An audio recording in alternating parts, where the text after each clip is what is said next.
Hello, today I'm going to look at how and when Odin could have developed from Wodan or from previous forms of Wodan.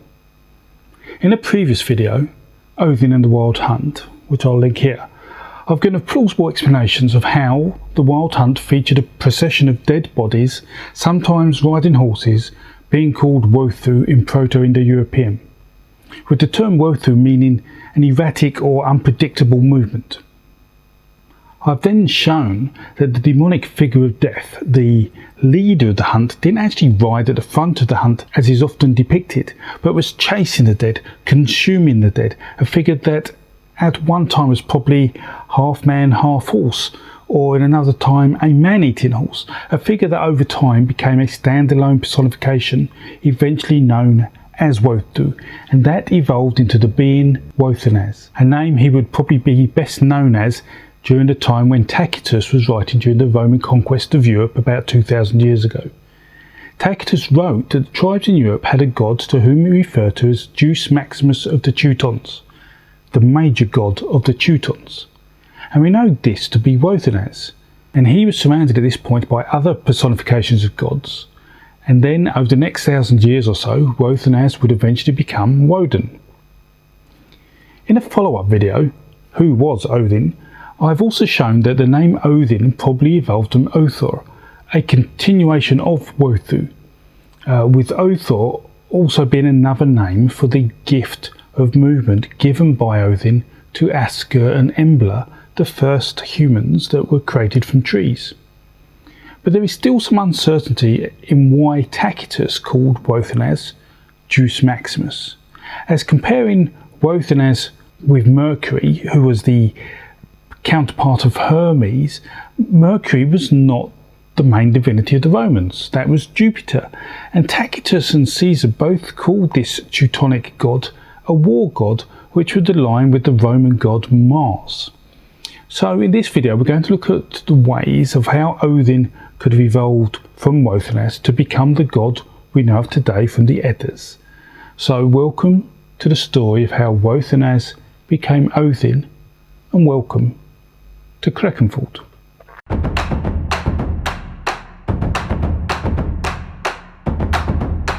So when Tacitus called Wōðanaz Deus Maximus, it was probably the visually obvious association of ravens that led to the Interpretatio Romana of Mercury, with Interpretatio Romana being a way Romans compared objects from other cultures to their way of understanding. Thus, the god Tacitus was referring to, the Romans would therefore see as the equivalent of Mercury, and was also the major god of the Teutons.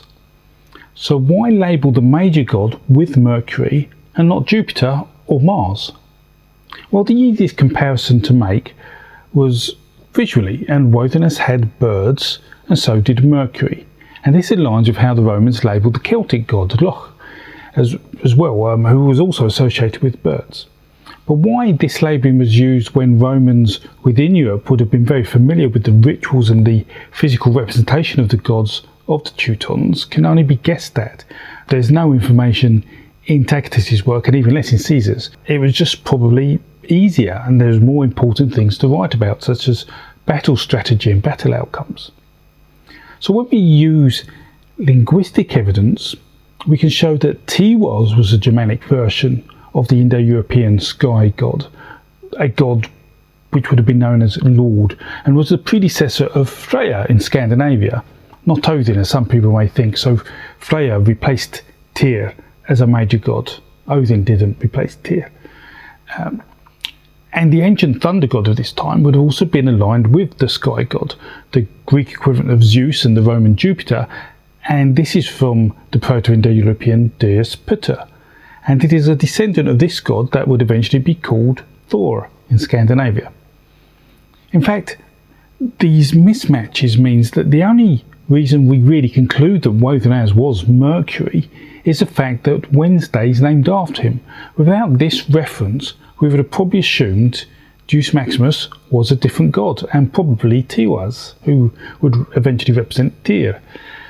In short, the pantheons of the Germanic and Romans do not match Odin and Tyr, or Odin and Thor. They just do not match any Mediterranean pantheon's major gods. Odin just doesn't fit. So the question is, where is he from? Well, there is no god in the Proto Indo European mythology that matches Wōðanaz. So why did he take that position? Where did he come from? A position like that would otherwise have been taken by Deus or Tiwaz, or potentially a proto-Thor.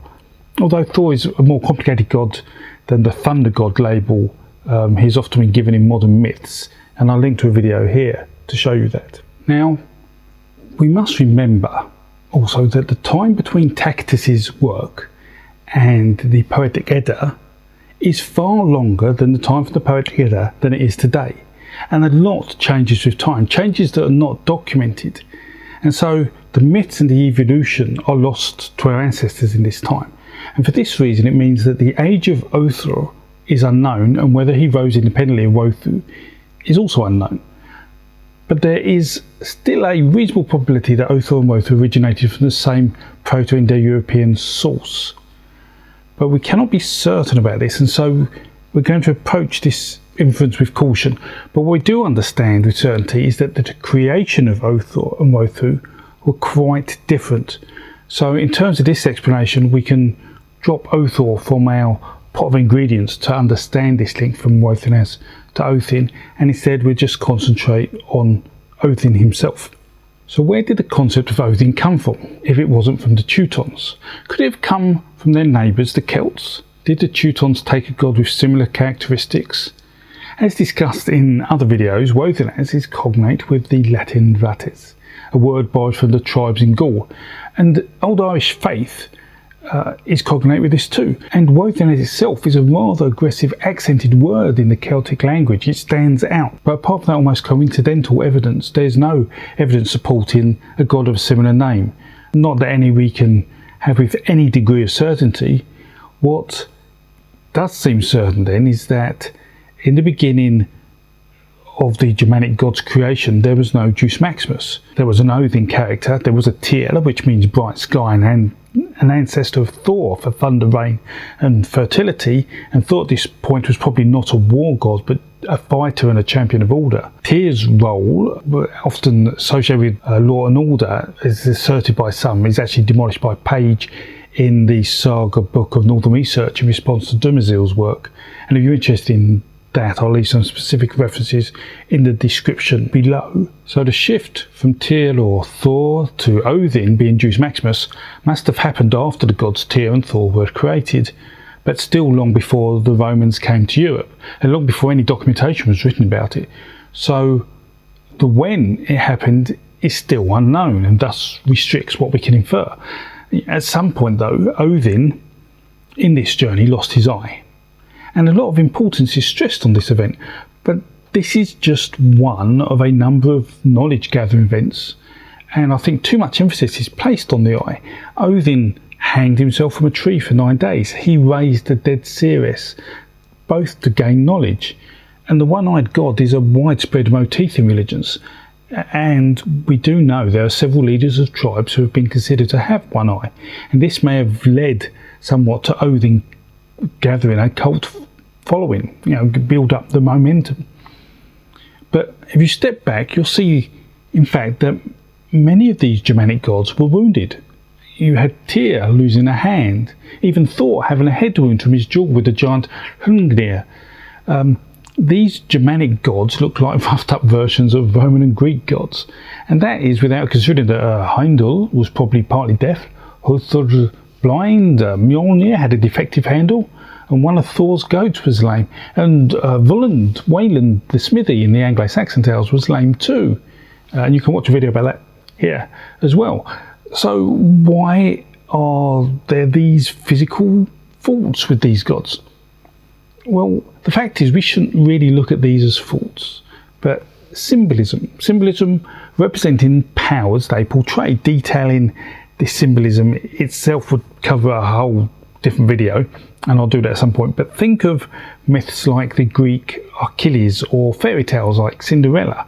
That in itself is over 4,000 years old, that fairy tale. These represent, for example, foot mutilations, and these represent a price paid for achieving something great, and this is a concept that goes back to Proto Indo Europeans. So perhaps we should look at features that one would not expect a god described as Deus Maximus to have. And what do we know about these that Odin has?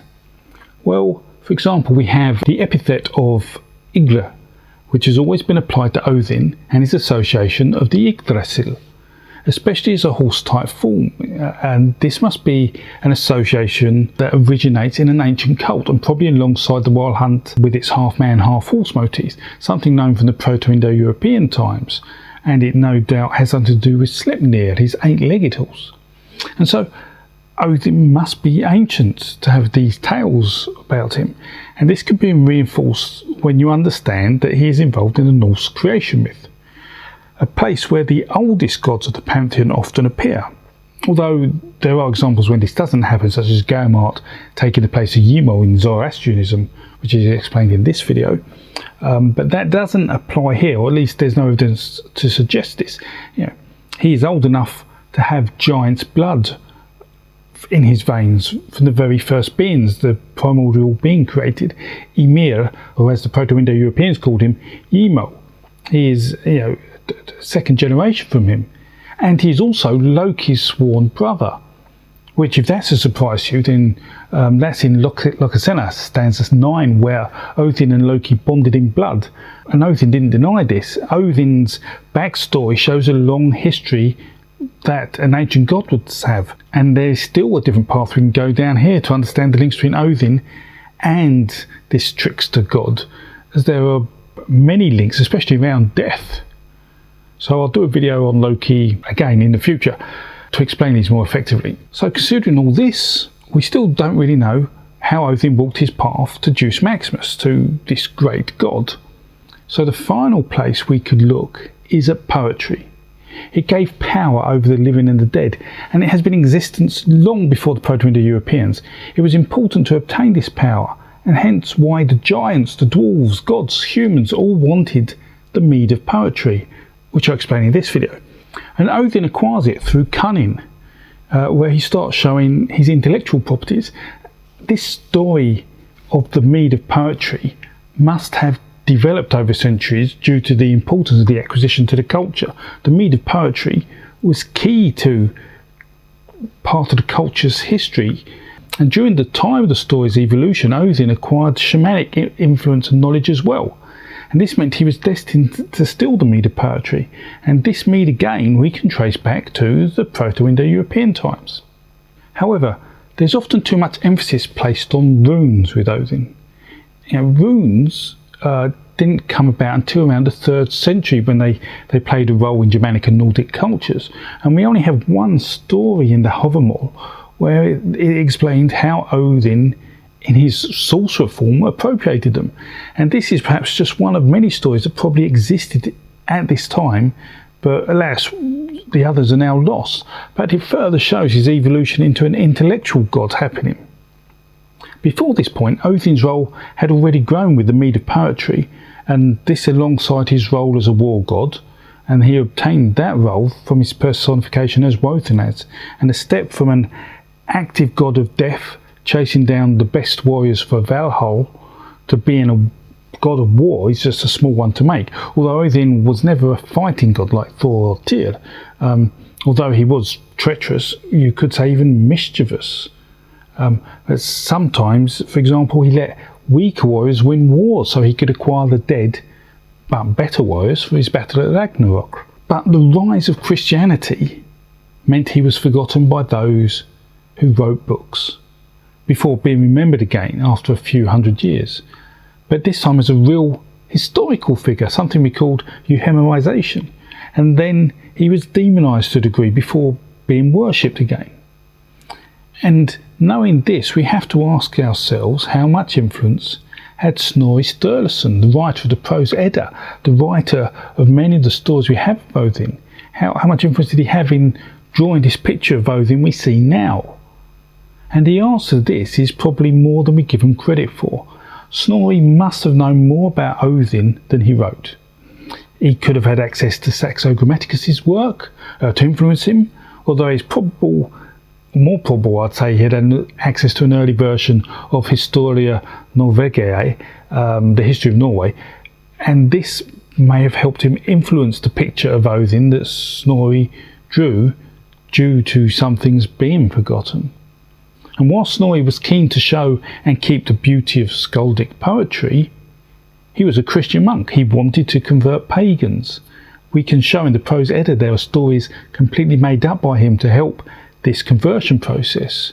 He managed to create a war god powerful but devoid of charm. He introduced berserkers and made him a powerful pagan sorcerer with shamanistic influence, but that creature he created, that god he created, is not available outside the sources of the Edda. It seems like it was purely his doing. It seems to me that Odin and Woden came from the same deity, which split through the Nordic and Germanic cultural evolution, but which Odin's character today is now particularly influenced by Snorri and his fellow Christian monks from Iceland. There are many questions to answer, such as why were so many gods mutilated? Where is Loki in all of this? And what happened to key parts of Odin's story? But this video is to explain how Odin came to greatness from Woden, and that is through being a god of death, and that allowed him to become a god of war. And then magic being required to control the dead, and he acquired poetry and with it knowledge. And this all happened pre-Roman, making him a powerful but ancient figure. But the final image, the one we're probably most familiar with, I think has been unfairly biased by Snorri in his Prose Edda, making Odin's journey into the Viking Age and early Christianity rather cloudy, and one that we'll be unlikely ever to fully understand. The fact is, Woden and Odin are ancient gods, but don't seem to come from the core Proto Indo European pantheon. Their source may be from other myths, such as the Wild Hunt, or other stories we have lost in time. But that is all I can say for now about how Woden turned into Odin. But I'll do many videos on the other things I've covered, such as Loki and mutilations and Tyr. So I hope you found this of interest. Please like and subscribe to the channel if you did. There's plenty of videos on here now. I've referred to many in this. As you can see, I couldn't make this one large video with all that combined because this would have lasted an hour, which is just a bit too long for, I think, for a YouTube video. But I'll carry on trying to do these more concise dives into Norse mythology for those who are interested. So I hope you enjoyed that, and please stay safe, keep well, and this was Creck and Fold.